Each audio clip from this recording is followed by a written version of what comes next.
Welcome to Vsb News Online for Thursday, February the 12th. I'm Charles Webb.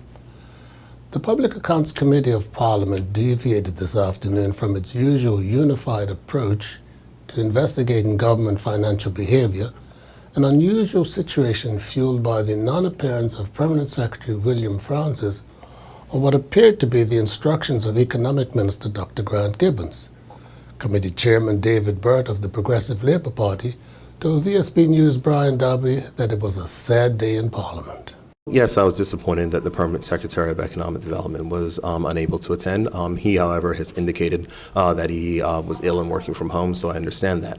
I think what is the biggest challenge, and what I shared with the committee and what I shared with members of the public, was that the Public Accounts Committee has met with a lot of resistance from the executive, from the Attorney General, who sent a very strongly worded letter to the Speaker saying that he does not agree with the committee's power in this regard.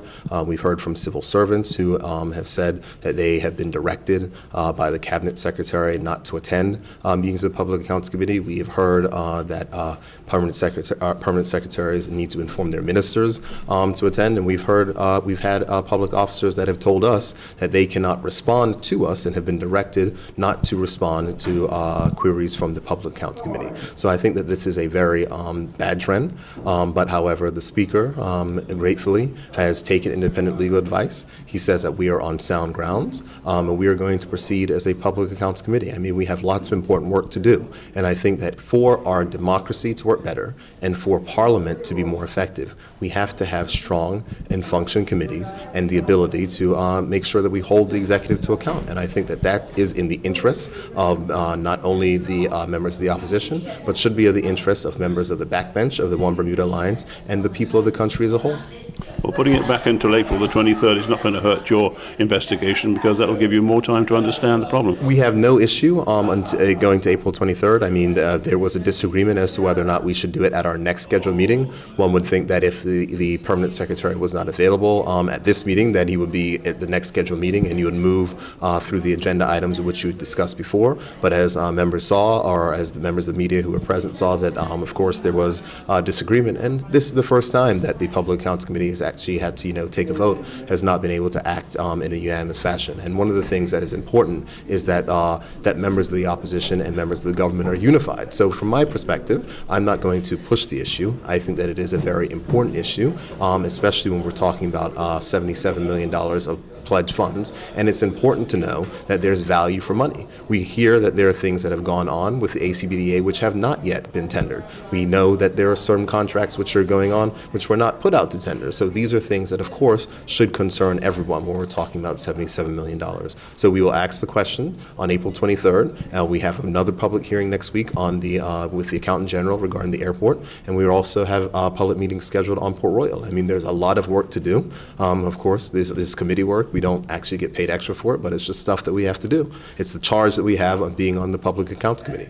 I hate to call you a paper tiger, but does any of this hard work ever pay off? Well, Brian, it is incredibly frustrating. As you know, I have a newborn at home, and what I thought was a simple request, which was passed unanimously by the Public Accounts Committee, has turned into quite frankly, a pissing contest between the executive and the legislature. The thing is that if there's nothing to hide, then you should come and you should discuss. If we want to have a proper and effective government, public officers should attend as they are required by law, and that is what should happen. So in this case, I'm not going to cast aspersions on the permanent secretary for not being here today, because he's indicated that he's sick. But what I can say is that there was numerous communications from the executive branch and from the permanent secretary stating that they did not have the intent to appear in front of the committee, and that should be a troubling sign. And in 2015, in an era when we are attempting to be more transparent, in an era where we are talking about public access to information, for public officers not to feel the need to adhere to summons which are issued under force of law is a very sad time. Rather than wait until later this year when the implementation of the PADI legislation would have made it mandatory, Bermuda Tourism Authority CEO Bill Hanbury has come forward at his own request to divulge the salary scales for himself and his 4 top assistants. The decision has caused a stir but among those approving the gesture has been Shadow Minister Zane De Silva. Vsb News' Chris Lodge has the salary statement.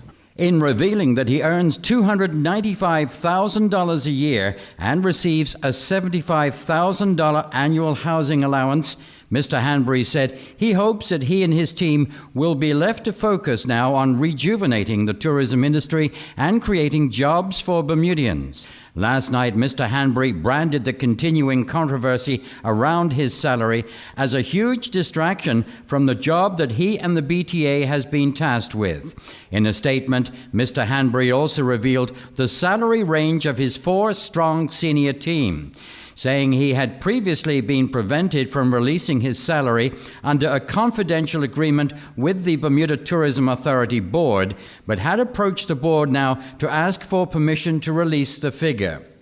Mr. Hanbury revealing that the BTA's senior executive team of Pat Philip Fairn, Carla Lacey, Victoria Isley, and Roland Andy Burrows receive annual salaries of between $175,000 and $275,000 a year. The CEO, together with his four lieutenants, all have the potential to earn a 30% bonus based on strict performance parameters.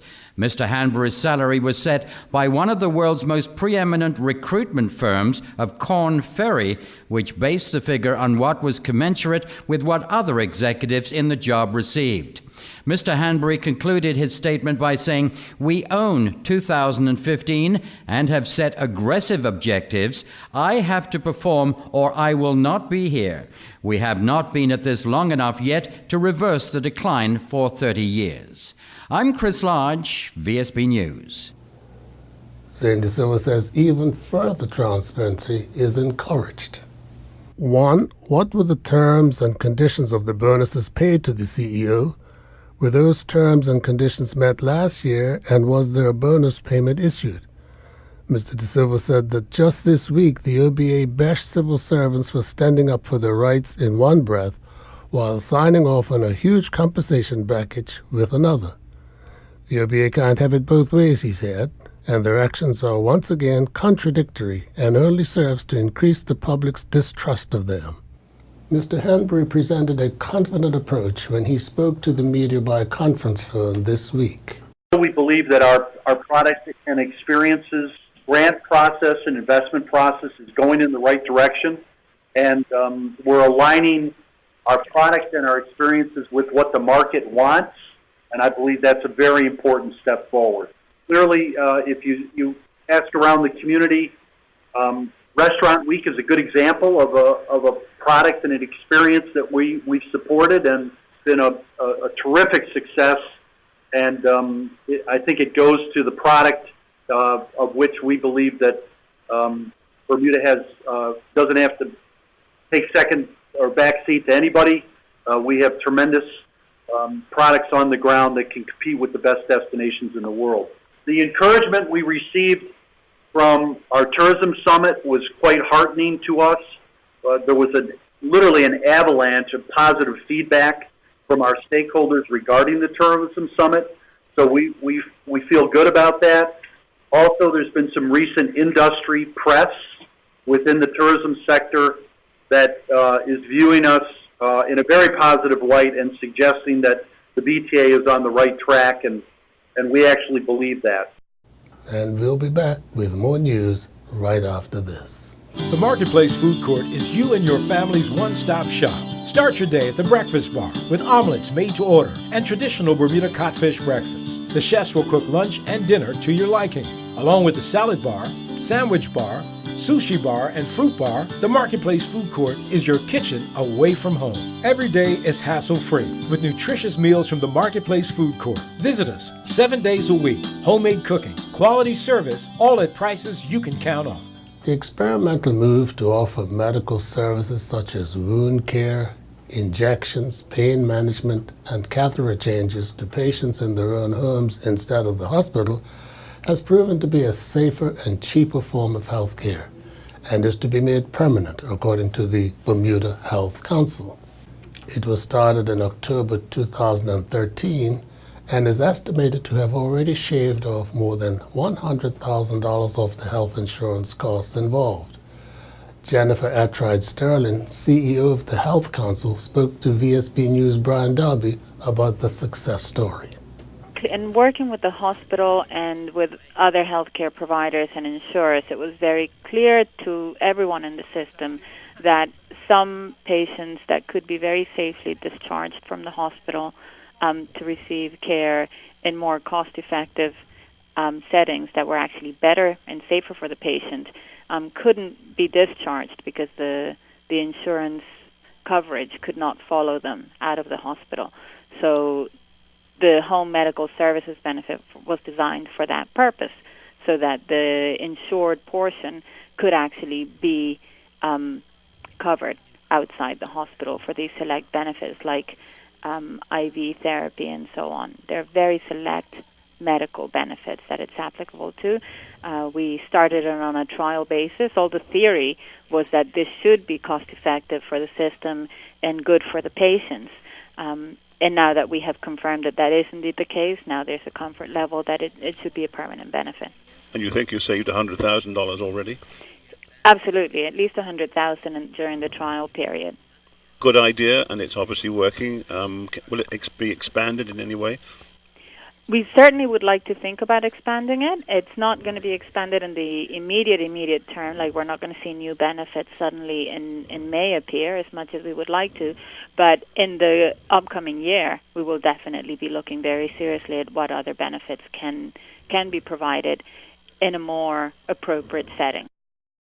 Veteran musician and Arts Council member Graham Mall has come out against the government's policy on entertainment, which he feels is disenfranchising not only entertainers, but also photographers. In part one of a two-part interview, he shares his concerns with me. I have voiced my opposition to this new policy. I have been made to understand that people think there are only 13 members of the Bermuda Entertainment Union. That is not the case. It may have been years ago, before Shine Hayward was the president of the union. As it then stood, they had a different name. But today, there are hundreds of entertainers, and in terms of photographers, the impact, in my opinion, is far outweighing any positive aspect. So what approach, forgive me for asking this, but what approach has the entertainment union made to the minister that seems to be bearing fruit? In terms of bearing fruit, I won't speak for the union, but I can say that the president, Leroy Simmons, at a recent meeting that I attended, has voiced the lack of communication between the two parties concerned. I don't have any information on the Photographers Association apart from the fact that I know that the impact is negative on them as well as the entertainment union.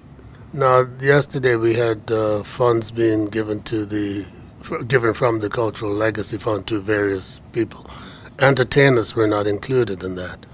Why do you think that is? Well, I am a member of the Arts Council, and even though we haven't been gazetted yet for the current year, I was asked last year if I would prepare to stand again. I am. I feel I have unfinished work.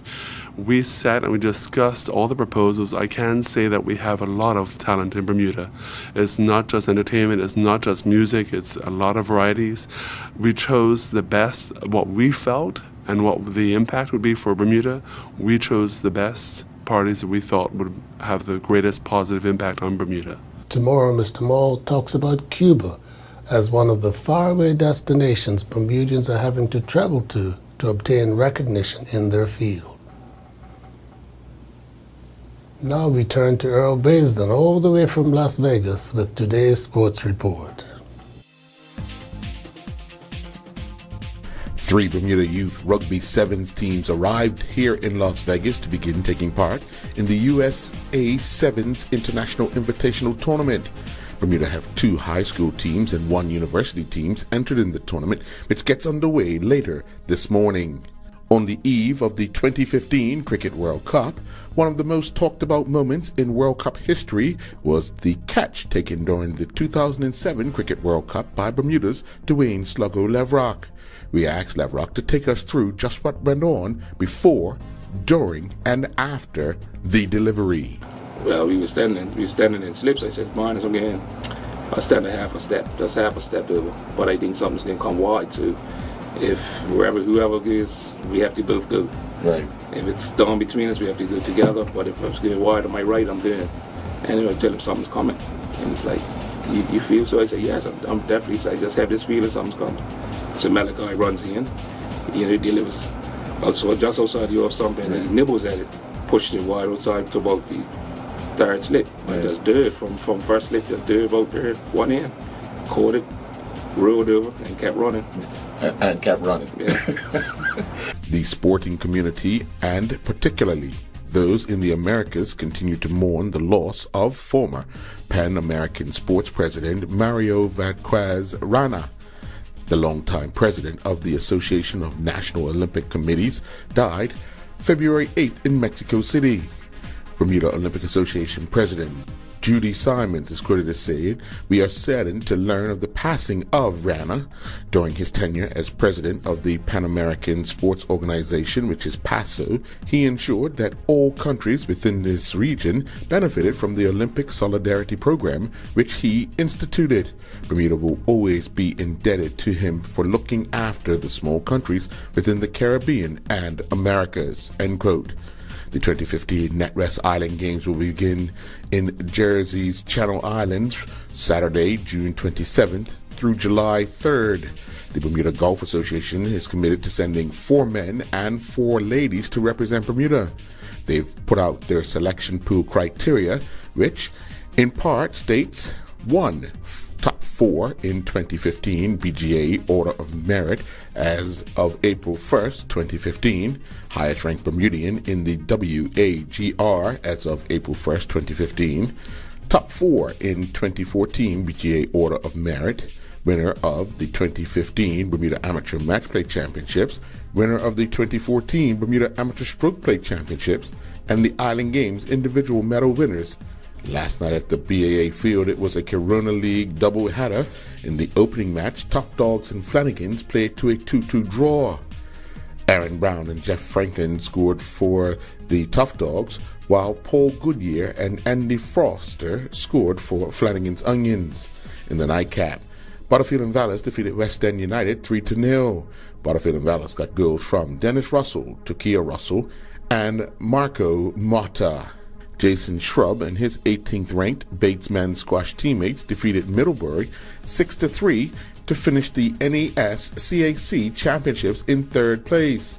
Shrub, playing in the number 7 spot, went down 3-1 to Will Haney 11-7, 11-8, 7-11, 13-11.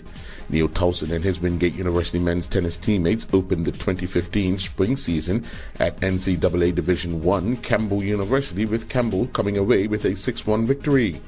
Towson, playing in the number 2 single spots, went down to Nicholas Rankin 6-2, 6-4. Towson then teamed up with Sebastian Hall in the doubles, taking on Stephen Billington and Jonathan O'Neill, going down 8-3 in the number 1 spot. Scott Clark represented the University of Virginia recently at the Doc Hale Virginia Tech Elite Indoor Track Meet in Blacksburg, Virginia. Clark finished 15th overall in the men's 60-meter dash, clocking a time of 7:08. He finished 5th in Heat 2. Competing in Heat 6 of the men's 200-meter dash, Clark finished 3rd with a time of 22:71, which saw him finish 24th overall. Guernsey's men's basketball head coach Adam Farish says his side will fear no one ahead of today's NatWest Island Games basketball draw. Guernsey will have to face one of the game's powerhouses in the group stages, including Bermuda, who have won gold in the last 3 tournaments. Farish believes his side will go into the Jersey 2015 event well prepared and is hoping to contest for a medal. "There's nobody we really want to avoid. We have to play everyone at some point," he's quoted as saying. He goes on to say, "We need to beat the big teams if we want to contend and make some noise in the competition." In second spring senior bowling league action at the Work Lanes, it saw the Islanders fall 4-0 to the Blue Angels. The Pin Splitters in the last minutes finished 2-2. Bowden Kicking drew 2-2 with the newcomers, while the Last Pins defeated the Drifters 3-1, and the Tigers defeated Go and Get It 3-1. I'm Earl Basden reporting from Las Vegas for VSB Sports. Looking at the weather for Friday, February the 13th, it will be mostly cloudy with occasional showers. Winds will be southwesterly strong, gusts to gale force, decreasing northwesterly and moderate to strong around midday, further decreasing moderate at night. We are expecting a high near 67 and a low near 56. Thanks for watching VSB News Online for Thursday, February the 12th. I'm Charles Webb.